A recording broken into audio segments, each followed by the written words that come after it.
Hello student, कैसे हैं आप सब?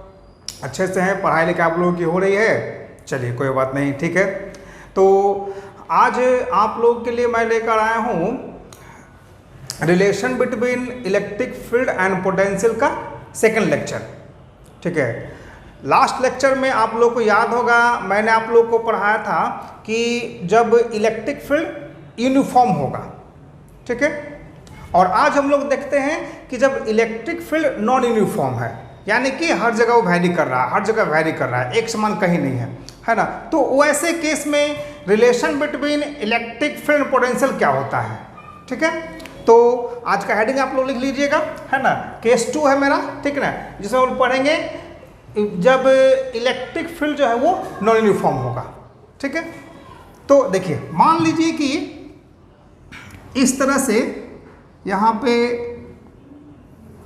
एक नॉन यूनिफॉर्म इलेक्ट्रिक फील्ड है, ठीक है। आप देख सकते हो हर जगह लाइन का जो वेरिएशन है अलग अलग है, वेरिएशन अलग अलग है ना। मतलब कि ये वेरिएबल फील्ड हो गया, ठीक है। अब देखिए यहाँ पे जो है हम लोग को पता करना है ना कि पॉइंट ए और ये पॉइंट बी, है ना, इन दोनों के बीच का पोटेंशियल डिफरेंस कितना है ये देखते हैं, ठीक ना। मान लो कि इस पॉइंट का पोजीशन है R1 और इस पॉइंट का पोजीशन है R2, ठीक है। तो देखिए, चूंकि इनके बीच का जो इलेक्ट्रिक फील्ड है वो वेरिएबल है, एक समान नहीं है। तो हम लोग क्या करेंगे, पहले इसके अंदर में जो है 2 पॉइंट ले लेंगे, है ना। दोनों पॉइंट ऐसा लेंगे जो काफ़ी नज़दीक हो, काफ़ी नज़दीक, स्लाइटली डिफरेंस दोनों में, है ना। एक पॉइंट आप यहाँ ले लो, एक पॉइंट आप यहाँ ले लो, 2 पॉइंट, ठीक है। और ये हम लोग मानकर चलेंगे कि ये दोनों पॉइंट क्या है, काफ़ी क्लोज है, यानी कि बहुत ही कम दूरी है ना। और उसको, उस डिस्टेंस को, है ना, उस गैपिंग को हम लोग मानते हैं dr, ठीक है। और इसके बीच का जो पोटेंशियल डिफरेंस होगा वो मान लेंगे dv, ठीक है। आप लोग समझ गए, है ना। ये हो गया दोनों पॉइंट के बीच का डिस्टेंस और ये हो गया दोनों पॉइंट के बीच का पोटेंशियल का डिफरेंस, ठीक है। अब देखो, चूंकि दोनों पॉइंट काफी क्लोज है, नजदीक है ना, तो इसका मतलब ये हुआ कि यहाँ का पोटेंशियल और यहाँ का पोटेंशियल में ज्यादा का अंतर नहीं होगा, ठीक है। बहुत ही स्लाइटली डिफरेंस होगा, बहुत ही कम डिफरेंस होगा, है ना। यानी कि एक तरह से हम लोग मान सकते हैं कि डिफरेंस है ही नहीं, बिल्कुल कम है डिफरेंस। उसको हम लोग क्या मानेंगे, लगभग मानेंगे नेग्लिजिबल, ठीक है। तो देखिए, यानी कि दोनों पॉइंट जो है सेम पोटेंशियल पर लाइक कर रहा है, लगभग मान सकते हैं इसको, ठीक है। तो हम लोग ये मानकर चलेंगे कि ये क्या है, कांस्टेंट है। दोनों चीज़ों सेम ना हो गया तो कांस्टेंट मानेंगे, है ना। तो कांस्टेंट वाले के लिए मैंने आप लोगों को इसका फर्स्ट केस में बताया था एक फॉर्मूला, है ना। वहां मैंने प्रूफ किया था del v equal to minus vector E dot vector del r, ठीक है। ये यहां पर ये बताता है पोटेंशियल डिफरेंस को, और ये बताएगा इलेक्ट्रिक फील्ड को, और ये बताएगा उसके डिस्टेंस को, है ना। यहां पर पोटेंशियल डिफरेंस मैंने कितना मान लिया, तो dv, तो ये हो जाएगा dv is equal to minus vector E dot dr, ये हो जाएगा इसका डिस्टेंस, है ना, यानी कि dr, ठीक है। तो ये आ गया इन दोनों पॉइंट के बीच का स्मॉल पोटेंशियल डिफरेंस का वैल्यू। अब मुझे निकालना है यहां से यहां तक का पोटेंशियल डिफरेंस, यानी टोटल निकालना है मुझे, है ना। तो टोटल देखिए, total potential difference, total potential difference जो होगा उसके लिए हम लोग क्या करेंगे, उसको v मानेंगे, और इस v के वैल्यू को निकालने के लिए इस स्मॉल वाले को बड़ा करना होगा, है ना। यानी कि उसको इंटीग्रेट कर देंगे, है ना। तो ये हो जाएगा स्मॉल वाले का इंटीग्रेशन, है ना, यानी कि integration minus E dot dr, ठीक है। और आप कहाँ से कहाँ तक निकालना चाह रहे हो उसको, तो R1 से R2 तक निकालना है मुझे, है ना। तो ये हो जाएगा R1 और ये हो जाएगा R2। यहाँ पर R1 जो है हमारा है वो लोअर लिमिट कहलाएगा और R2 जो है वो अपर लिमिट कहलाएगा। ठीक है, तो ये आपका हो गया पोटेंशियल का डिफरेंस। ठीक है, तो V इक्वल टू ये आ गया minus vector E dot vector DR from R1 to R2। ठीक है, तो ये रिलेशन आपका हो गया सेकेंड केस के लिए।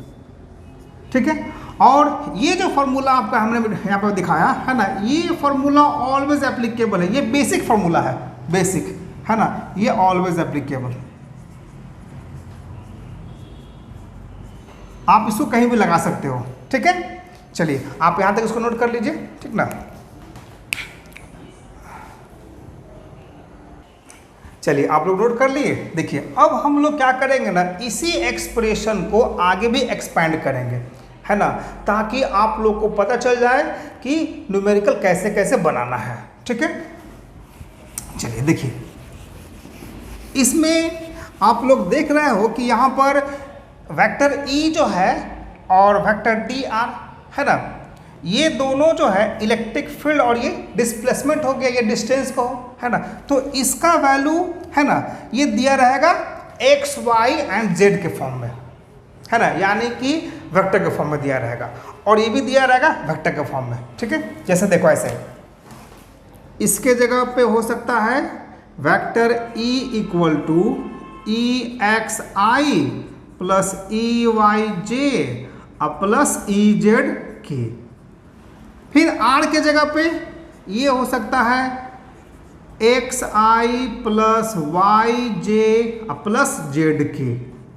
फिर DR के जगह पे ये हो सकता है DXI plus DYJ plus DZK, ऐसा वैल्यू हो सकता है। ठीक है, तो वैसे केस में हम लोग इसको पुट कर देंगे यहाँ पे, और देखिए पुट करने के बाद एक मैं रिलेशन आप लोग को डिराइव करके दूंगा। ठीक ना, उसी रिलेशन का आपको यूज करना है आगे भी। ठीक है, इसको मिटा देते हैं पहले हम। यहाँ पे देखिए अगर ऐसा वैल्यू दिया रहेगा देन, ठीक है, तो बेसिक फॉर्मूला आप लोग का क्या है, dv equal to minus vector E dot vector R, यहाँ वैल्यू पुट कर दीजिए। ठीक है, तो ये हो जाएगा minus EXI plus EYJ plus EZK dot DXI plus DYJ plus DZK। अब यहाँ पे आप लोग देख सकते हैं यहाँ पर डॉट प्रोडक्ट है ना, इसका डॉट निकालना है ना। आप लोग डॉट प्रोडक्ट निकालने के लिए सीखे थे 11th क्लास में ही सीखे होंगे, है ना। वहाँ मैंने बताया था आप लोगों को कि I डॉट I 1 होता है और J डॉट J 1 होता है और K डॉट K इसका वैल्यू भी 1 होता है ना। यानी कि हमको गुना करना है सिर्फ सेम वाले को, I को I से, J को J से और K को K से कर देंगे, बाकी डिफरेंट वाला 0 हो जाएगा। ठीक है, तो यहाँ पर आ जाएगा आपका माइनस EX इंटू DX। ठीक है, फिर यहाँ पे आ जाएगा माइनस EY इंटू DY, फिर यहाँ पे आ जाएगा माइनस EZ इंटू DZ। ठीक है, तो ये आ गया DV का वैल्यू। ठीक है, अब देखो यहाँ पर जो है ना, इसको हम लोग क्या करेंगे, अब आगे इसको डिफ्रेंशिएट करेंगे। ठीक है, अब डिफ्रेंशिएट करेंगे तो यहाँ पर x का फंक्शन भी है, y का फंक्शन भी है और z का फंक्शन भी है। ठीक है, तो हम लोग क्या करते हैं, देखो इसको डिफ्रेंशिएट करते हैं पार्शियली, है ना, यानी कि इसके कुछ पार्ट को, लिमिटेड पार्ट को डिफ्रेंशिएट करते हैं, है ना, बाकी अदर पार्ट को मान लेंगे कांस्टेंट। ठीक है, यहाँ पर इसको पहले आप लोग नोट करना चाहे तो नोट कर सकते हो, इसको पहले आप लोग नोट कर लीजिए।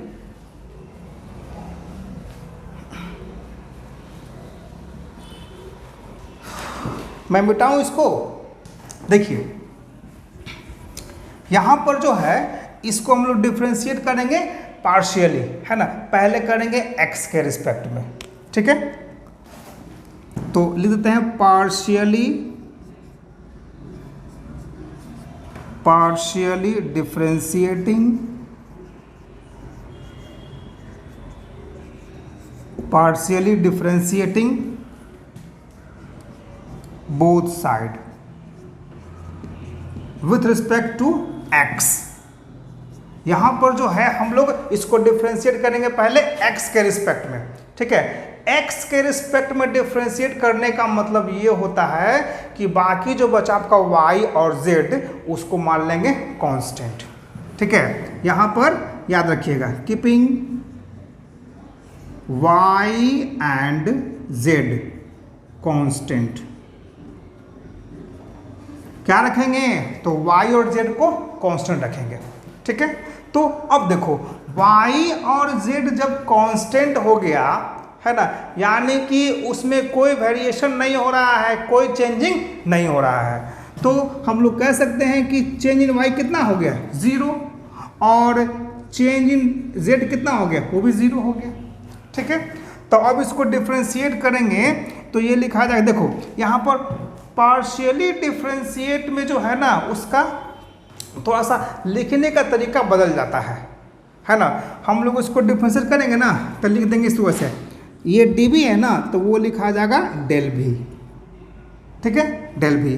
और हम लोग उसको डिफ्रेंशिएट कर रहे हैं किसके रिस्पेक्ट में तो x के रिस्पेक्ट में कर रहे हैं, तो ये लिखा जाएगा डेल x, ठीक है। अब देखो ऐसे होता है dv बाई dx, है ना, आप लोग पढ़े होंगे मैथ में, है ना, ये होता है dv बाई dx। तो ये जो है ना ये डिफ्रेंशिएशन अलग तरह का है ना, और ये एक अलग तरह का डिफ्रेंशिएशन है। इसमें हमने क्या लिखा है पार्शियली डिफ्रेंशिएटिंग, है ना, ये पार्शियल फ्रैक्शन में आता है, ठीक है। तो हम लोग क्या कर देंगे उसको डेल भी लिखेंगे बाई डेल x, ठीक है। यहाँ पे देखो ये तो कट जाएगा dx कैंसिल, है ना, तो केवल क्या बच जाएगा ये माइनस ex बच जाएगा, ठीक है। और देखो dy का वैल्यू कितना है तो 0 है, dz का वैल्यू कितना है तो 0 है, तो ये 0 बच गया, ठीक है। तो यहाँ पर कितना आ जाएगा फॉर्मूला तो ये फॉर्मूला आपका आ गया del v by del x equal to minus ex, है ना, यानी कि ex इक्वल टू क्या लिखेंगे तो minus del v by del x, है ना, ये आ गया आपका फॉर्मूला, ठीक है। तो ये रिलेशन आपका हो गया इलेक्ट्रिक फील्ड इधर है ना minus del v by del x, ठीक है। अब देखो उसी तरह से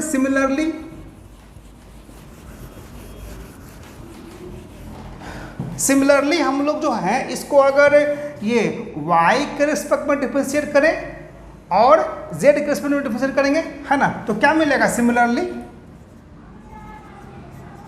हम लोग उसको समझ सकते हैं सिमिलरली, है ना, ex जो मुझे मिले ये ey जो मुझे मिलेगा ये हो जाएगा कितना minus del v by del y, है ना, और ez जो मुझे मिलेगा वो हो जाएगा minus del v by del z, ठीक है। तो ये आपका 3 कंडीशन हो गया, ये पहला कंडीशन और ये बाकी दूसरा कंडीशन, ठीक है। तो इसको आप लोग नोट कर लीजिएगा, ठीक है। ये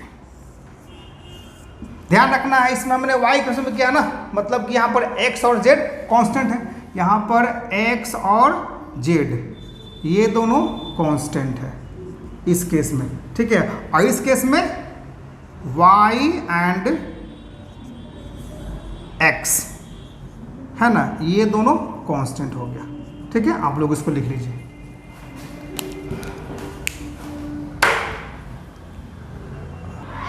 चलिए आप लोग नोट कर लिए इसको, मैं बता देता हूं, चलिए।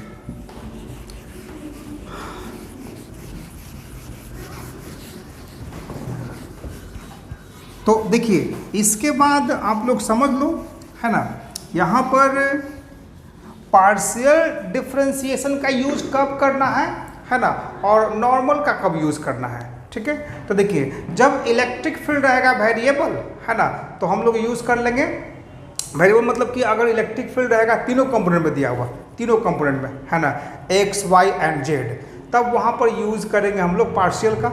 और अगर सिंगल में दिया है, सिंगल कंपोनेंट अगर है ना, तो हम लोग उसका नॉर्मल कर लेंगे उसका, ठीक है। तो देखिए इसके बाद जो है मैं आप लोगों के लिए कुछ क्वेश्चन लेकर आया हूँ, है ना, काफ़ी सिलेक्टिव क्वेश्चन इसमें है। तो इसमें देखिए पहला क्वेश्चन जो है हमारा है, इसमें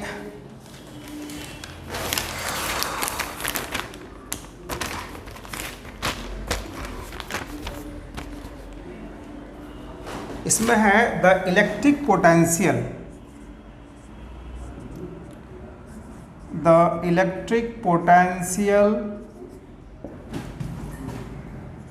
at any point, the electric potential at any point in space is given by V equal to 4x square.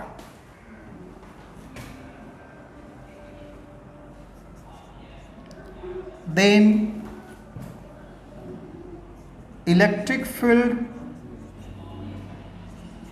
at the point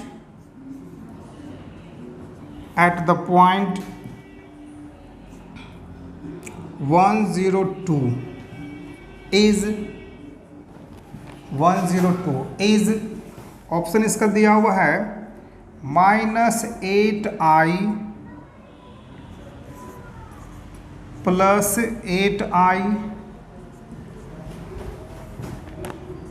और -16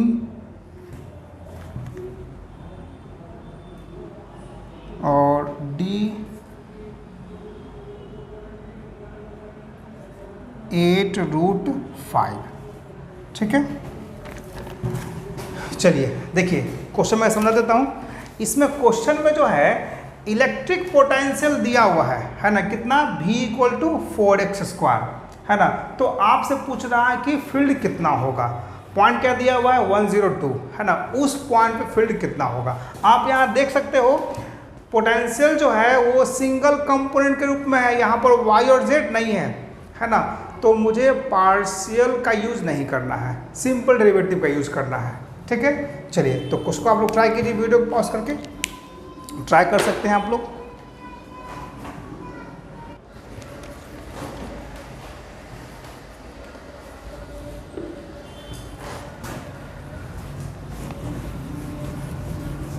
अगला क्वेश्चन है, इसमें कहता है कि the electric potential in the space between two flat parallel plates, है ना, दो पैरेलल प्लेट के बीच का इलेक्ट्रिक पोटेंशियल वो दिया हुआ है V equal to 1500x square. ठीक है, तो आपसे पूछ रहा है कि इलेक्ट्रिक फील्ड कितना होगा। यहाँ भी सेम क्वेश्चन वैसा ही है ना। तो आप लोग जानते हो E इक्वल टू कितना -dV/dx रख देंगे यहाँ पर, है ना, सिंपल में। अब -dV कितना हो गया, तो 1500x स्क्वायर बाई dx, इसका 1500 बाहर तो -1500 और ये हो जाएगा आपका dx स्क्वायर बाई dx। इसका कितना आ जाएगा 2x ना, इसका डिफरेंशिएशन, तो -1500 इंटू 2x, है ना। अब यहाँ पे देखो ये x का वैल्यू पुट करना है, यहाँ पे दिया है सेंटीमीटर में, आपको बदलना पड़ेगा मीटर में, है ना। 100 से भाग करेंगे ना तो 1.3/100 -1500 इंटू 2 और कितना हो जाएगा 1.3/100, तो 2 0 कैंसिल, 15 दूना 30 और इसका हो जाएगा 39 -39। ठीक है, न्यूटन पर कूलम, ये इसका आंसर है।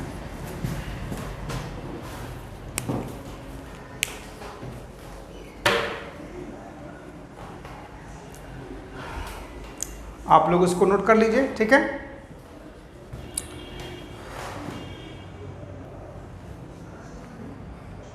आप लोग नोट कर लिए यहाँ तक। ठीक है, तो आज यहीं तक रहने देते हैं, है ना। और इस पर जो है कुछ और आप लोग को न्यूमेरिकल्स बताएंगे, है ना, वो नेक्स्ट लेक्चर में बताएंगे। ठीक है, आज यहीं तक रहने दीजिए।